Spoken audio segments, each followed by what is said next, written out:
আজকে আসসালামু আলাইকুম। আজকে উপায় নাই, ফ্লাইং লফটের মধ্যেই গোসল, জায়গার সংকট। আমি বলছিলাম একটা ভিডিওতে যে দীর্ঘদিন কবুতর ছাড়া সম্ভব না। আমার বাসায় কাজ হচ্ছে, কনস্ট্রাকশনের কাজ, সব গোসল খাঁচার ভিতরে।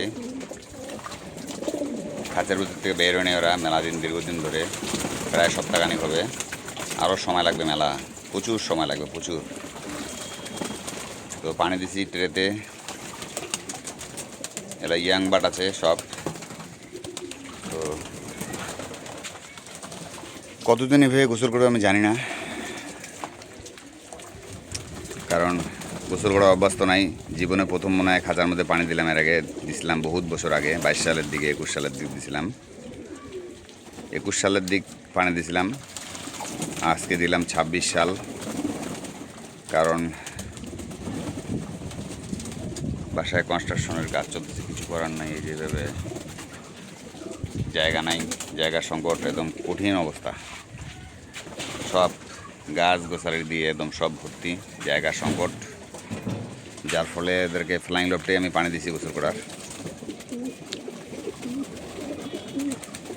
কেউ এখনও ভীতু, কেউ ভয় পাচ্ছে, আর কেউ নামে গোসল করছে একদম।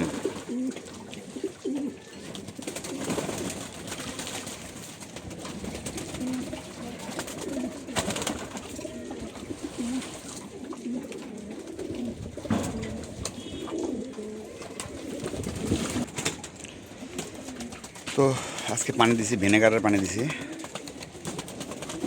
এখনও অনেকে ভয়ে আছে, যেহেতু গোসল করানোর দীর্ঘদিন খাঁচার মধ্যে, বাইরে ফ্লাইং লফটে বাইরে ফ্লাই করে এসে গোসল করতাম, পানি দিতাম ট্রের। তো আজকে